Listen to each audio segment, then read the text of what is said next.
And David, once you feel ready, and if we don't see any questions, you can take it away. Thank you, Justin. Absolutely. Okay. Can you hear me and can you see my screen? We can hear you and see your screen, yes. Great. Hi, everyone. My name is David Estrada. I'm with Axer Strategies. And like Lisa said, we offer marketing strategy services and consulting on anything marketing related. So I'm going to walk you through these slides, and in between, I will be breaking away into these top tabs that I have on this browser. So if at any moment you have a question, feel free to drop it in the chat room or just stop me. Okay, so we're gonna be talking about developing content, scheduling posts, engaging with your followers, and then free tools to create those posts, and then also a social media checklist. Okay, for small businesses, the 5 steps that I recommend on developing content are: 1, set your goals. So for a second, forget about likes and ask yourself why you're posting to social media. Is it aligned with one of your business goals? Is it aligned with what's currently happening in the world? Why are you doing it? If you have a good reason to do it, then go for it. Second thing is research. You can use Google Trends, Twitter Map, and SEMrush to find out what people are asking about a specific topic. In a second, I'll be walking you through some of those examples. Number 3, brainstorm. So set some time aside to think about, what you want to post about, who you are as a business, and think without boundaries. I think once you can carve out some time and just, put down some ideas, you'll start to see some, common threads and maybe some that you can, investigate further. Number 4, plan. So once you have an idea, break it down and then work backwards. What is it going to take for you to actually push out something that's thoughtful and well done? Number 5, create. So you can create posts using free tools. There are some on Facebook, and then I'll walk you through some platforms that are free or close to free. But overall, don't overthink social media. I think a lot of people get very intimidated with posting, but like Justin said, you are the expert in your field, so have at it. Okay, now I'm going to walk you through some examples on how to see, what's going on in the Twitter world. Okay, so what you're seeing on the screen now, let me start off with kind of a world view. This platform here allows for you to see what's happening in the Twitter world from a global view, and then you can narrow down to the US. You can also, get closer into the metro area, or for me here, Dallas, Texas. Okay, so what I want to know is what people are saying on Twitter at this current moment. So I can look at different words, different hashtags,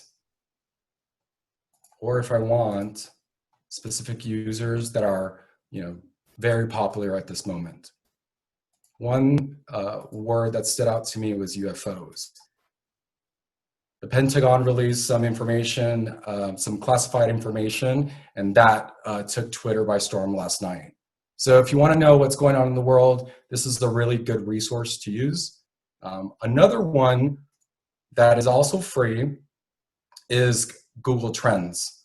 Okay, so with Google Trends, you can look at what is trending right now. Okay. Sorry for the lag. So at this moment, you can look at, what has been trending today, and then what's actually trending within the last 24 hours. And see, there's that post with the unidentified flying object. Okay. But let's say you want to really focus in on like your specific topic. You can use tools like SEMrush to go and look at what are people saying about employment law. Okay. This tool shows you kind of the top headlines at the moment, but then it also shows you what kind of questions people are asking right now. So who pays for unemployment, the state or the employer? what is employment law compliance? What is minimum wage in the US? I mean, so on and so forth. I'm going to show you another example. Counseling services, for anyone out there offering counseling services. You know, what is education counseling? Do people really use an online counseling system? What is the process of mental health counseling? So these are all kind of conversation starters. I think all of these can be used for you to start to brainstorm, how can I answer that question in a creative way using social media? And the last example I have on here is health insurance. So can I get a tax benefit from health insurance? What is Obamacare in layman terms? Are life insurance premiums tax deductible? So for all health insurance providers on here, these are a couple of questions that would be really good to answer via your social media. Okay, I'm gonna jump back to our presentation now. Any questions on developing content and using those tools? If there are some specific questions that you have, I can go ahead and take them after this webinar. I don't see anything. Okay. Now moving on to scheduling post. Okay, so our recommendation here is put in the work now that you have the time to create content, build your content library, and then schedule your post. That sounds like an overwhelming amount of work. But of course, there are tools out there to make this easy.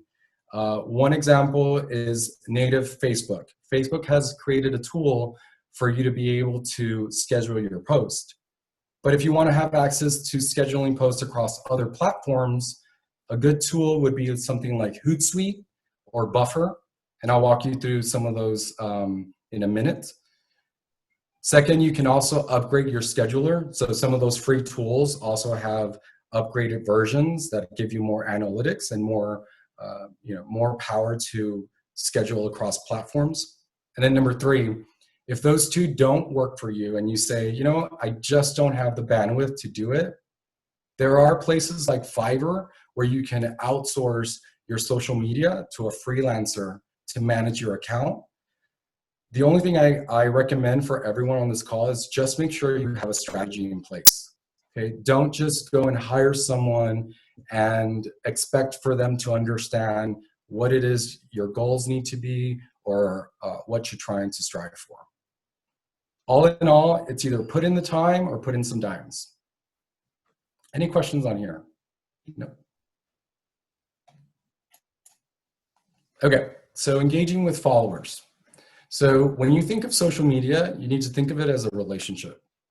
And a lasting relationship, according to a senior living website, consists of communication. So remember to listen and respond to the people that are engaging with you on social media. Create a connection. So get to know your top fans. It'll help you with building brand personas. So your top fans are the ones that are always liking, always sharing, and always commenting. Getting to know those people will help you develop more relevant content for that base. And then as Justin mentioned, commit to being consistent, okay? I know that, sometimes it's very difficult to post on a daily basis. If that's not something you can do, that's totally fine. But if every Tuesday you post at 4 p.m., then make sure you continue posting at 4 p.m. on Tuesday. Building that consistency will create some habits in your followers to always log in at that time. Any questions on here? Okay. So free tools. There are a ton of free tools out there that can give you sort of a premium feel. Some of those tools consist of Canva, and I'll walk you through that in a minute. Pexels, which is a free stock photography and video website. You can sign up for free and go and look for really good photography and videos without having to, add a credit or pay for that, the use of that content. And then third, Infogram. So Infogram is really cool because it creates social media graphics and animated charts Let's say you want to be able to tell a little bit more about your business, but you want to use some graphics and charts. That would be a good resource for that. So I'm going to show you what those look like really quick. Hootsuite, you can go in, Canva. This is where you can go design any social media graphic, and you can use any one of their templates.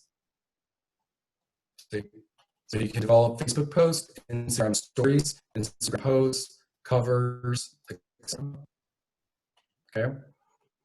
Pexels is at Free Stock Photography. You can browse their kind of trending images. Some of these could help inspire you to create your own, but others you might just want to be able to use them, right? So for example, here, okay, all you do is download and you can video. And then infographics, or infogram, sorry. This one is what I was telling you about, graphics that you can modify and tell a story about your business.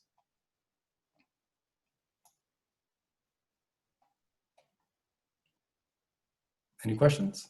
No? Okay. All right, so social media checklists. Before you post, it's important for you guys to look at what's trending or what's happening in the world. You don't want to be tone deaf, okay? You want to make sure that you come prepared with answering any types of comments or questions or emotions that will arise from your post. Okay, so just be prepared to make sure to engage with people as they are commenting. And then the last thing, is this platform appropriate? Some things that go on TikTok are never or should never go on LinkedIn, right? So make sure that it's appropriate to the audience that's going out there.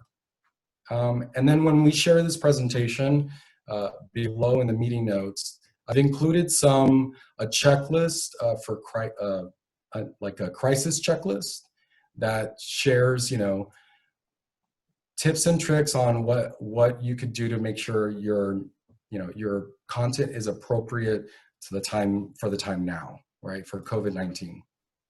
Okay. Now I'm going to walk you through some good small business examples that I think you guys can kind of, get inspired by. All right, so the first one is Loteria Cuarentera. I know that it's hard to see on the screen, so I'm going to pull these up in a second. But this is a print shop who took an idea. If for some of you out there that know, Loteria is a game, it's kind of a bingo type of game where you match, someone calls a card and then you match the piece on your tablet, right, on your actual card. So they kind of gave that a twist and started doing like a quarantine version of it, which I'll show you in a second. The Dallas Zoo is bringing kind of the zoo to your home and your newsfeed. That's a really great way of engaging with people who might not be able to attend your actual physical location. And then number 3 on here is Black Tie Dinner. It's a nonprofit in Dallas that is kind of used to bringing people towards live events. And so now they're having to shift into a more digital, like a digital kickoff. And so how they're doing that is through Facebook Live. Let me show you Loteria Cuarentera.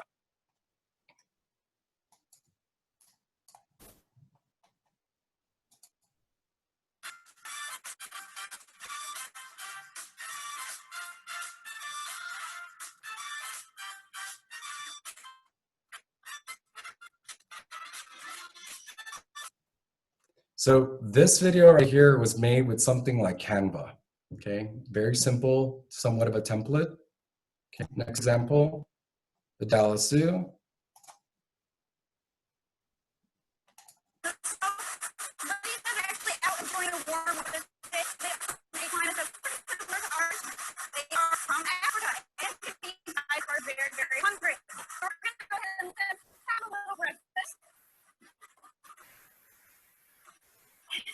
Okay, you guys can definitely enjoy this on your spare time. And I'm going to show you the last example here, black tie dinner. Join us April 30th at 7 p.m. for the first ever Black Tie Dinner digital kickoff. A virtual reveal of our 2020 North Texas beneficiaries. And the theme of the 39th annual Black Tie Dinner.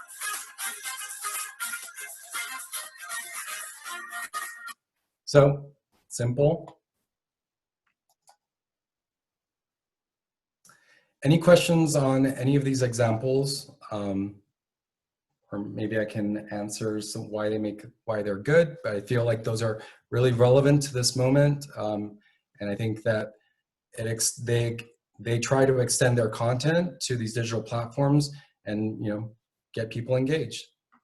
So moving on, freebies that we are going to provide after this webinar. So two that you will get from me. One is this content ideas for social media. So this document has 60 content ideas to help shape your social media content strategy for the year. It's broken out with branding, engagement, promo ideas. You'll get that here. And then another document that you will receive is a social media marketing calendar that gives you kind of every important day that's coming up in the upcoming months, and also promo, sort of like Selena, the Selena Day and Justin Bieber's birthday and National Coming Out Day, all of the ones that are kind of really creating a lot of social clout. And then that is it. Any questions? Again, I'm David Estrada with Axer Strategies. David, I put a question in the chat for you, please. Or Justin, either one. You both could probably answer. Graphics that I get from Pexels or Infogram, are those good to use on my website also? So, Justin, you can jump in, but all of those are royalty free, meaning that that anyone can use them for commercial or non-commercial purposes. Justin, I think you might want to add in some here, but even if we were to use some of those images, going back to your slide on images, needing some description on there, can you explain a little bit more about how you kind of make sure that happens on the website? Yeah, absolutely. So two things. One, if you're referring to whether these are good to use on the website for image size, generally they are. Whenever you create something in Canva or something like that, you'll click download. You'll have to download it to your computer and then upload it to your website. When you click download, it should give you 2 or 3 options on the file size, and they'll have a recommended one, which is generally pretty good for your website. About adding the description, when you go to add your image to a website, generally it's very basic. You just click and drag your image from your downloads folder to your website page you're trying to add to. It'll automatically grab that and place it at the very beginning or wherever you selected add image. And generally right there'll be an option to add a description. If it isn't there, you can go, like for instance, if you're on WordPress, you can go to your media library and then select that image, and then it'll give you an option to add a descriptive words. And I would say, just for peace of mind, if you are concerned that you might get a comment down the road about a royalty or whether you have the rights to something, just make a list of, or you can even add it in your notes on the image where you got the file, just so you can say, nope, I got it from Pexels, everything's free, and you have no legal ground there. So. Thank you.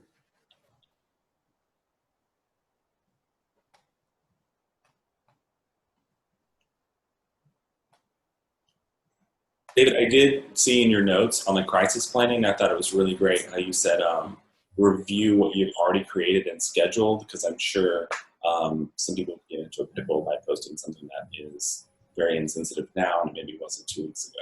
So that's a good call out. Right. Yeah, you just want to make sure that you're paying attention to what's happening in social media and make sure that, if you saw that come across your timeline, how would you feel? And how would that come across the right way? Could the tone be a little bit tweaked or, you know, modified to fit more, you know, this relevant time? I'm going to take some privilege here and not type all this out and unmute myself and ask this. And I welcome anyone to chime in, whether it's chat or raise your hand. But David, Justin, and I were talking earlier about the video of the guy walking across the rainbow crosswalk and doing the dance all the way across. And I just loved when I saw that, and I thought, I've got to put this on the Chamber Facebook. You know, is it about, you know, advocating for small businesses or advocating for equality in business? Probably not. But it's fit with our foundation because we did help raise money for the crosswalk. But either way, I probably would have posted it. Is there kind of a rule about how much of your content should be all about the chamber? How much, and you, how much should be just out there for the community to enjoy? How do we build relationships like that? Is there some kind of general rule, maybe? So, Yes. so I can take some of that. So I think, well, I think it's wonderful that the Chamber has been sharing what businesses have been open and, you know, share more information about the members themselves. So when I think about, you know, potentially where you could start with sharing other account information, other account posts, is your membership, right? Like, it feels relevant because they are members of the Chamber. But when we start talking about, you know, other content pieces that maybe fall outside of kind of what the core is, I think those are all, you know, it's kind of on a base by base, you know, kind of, you've got to make the decision, sort of, you know, whether that is something you want your brand to be tied with or not. I don't think there's a straight answer for it, because I think, you know, some of it might work for you and then it might not work for someone else. Justin, do you have anything to add? So the data shows, because I'm a big data guy, the data shows people don't like to be sold to, they like to be engaged. And so, for instance, if you're not the Chamber and you're just selling goldfish, people don't want to see every day, buy my goldfish, buy my goldfish, buy my goldfish. So the data shows about 20% of your content should be selling, 80% should be engaging. So, but you can mix and match. It depends on your industry. Some people just eat it up. They want to buy more, you know, fast fashion. Man, they can come out with something new every 3 days and people will buy it. If you're selling car insurance, maybe I don't want to hear about car insurance every single post. But something you can do is you could take that video of the crosswalk and the person, you know, telling their story, and you could say, hey, I was really inspired by this, and tie it into your business somehow, and you can share that and make it relevant to your business, and you're still kind of selling, but it's more engaging your community. Now, I think one more thing to call out is user-generated content, right? If there's a little bit of a difference right here, because we're talking about an individual person that created something just to create versus a brand who might be trying to sell something, right? You know, I think in this case, you know, adding your own spin to it and talk about, you know, how you guys were so instrumental with the development of the crosswalks, I think that could really give you the right tie-in to that post. Does that make sense? Yeah. And you always want to credit the original creator also, but never forget that, because, you know, obviously they did the hard work to get it off the ground. So. Right.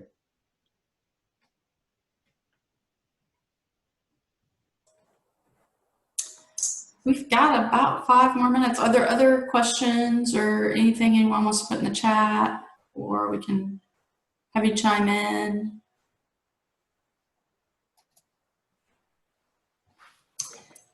If not, like I said, I've recorded this. I will send you a link to the recording.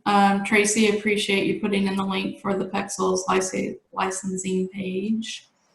We'll send out a survey. You're welcome to give any type of feedback for presenters or content. Please let us know what you're looking for next time. Tony Vetta, anything before I let us go? This was great. Thank you. Leah, thank you. Good to see you.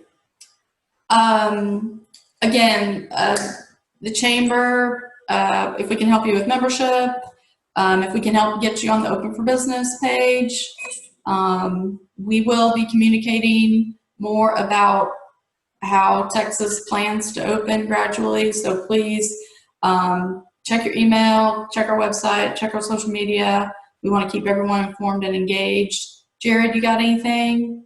I just want to say, Justin, I will be in contact because I am interested in you looking at my website. And thank you. This was actually very, very informative. I will be listening to the report. So, David, Justin, thank you very much. We appreciate you doing this for us. It's great to have you. Absolutely. Happy to be here. Yeah. So I'll leave this up for a little bit. If you want to share anything in the chat, you can. And follow up with those emails. Please fill out the survey. Justin, David, thank you so much. Thank you. And bye, Leland. All right. See you guys soon.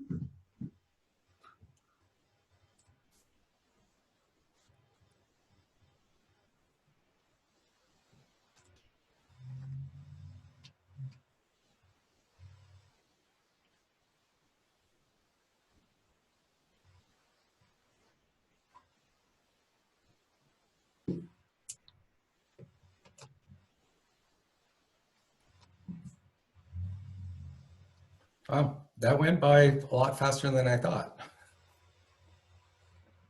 Guys, time flies when you're having fun. It does. Well, gosh, you guys did great on time. I appreciate that so much. And Thank you. no, I think you. I think this is. I mean, it's a lot of information. I know, yeah. You know, on both ends, and I think if they can take just a little tiny piece of it, they'll benefit from it. Absolutely. Just do one thing better than you were. You'll see some benefit. Absolutely. Absolutely.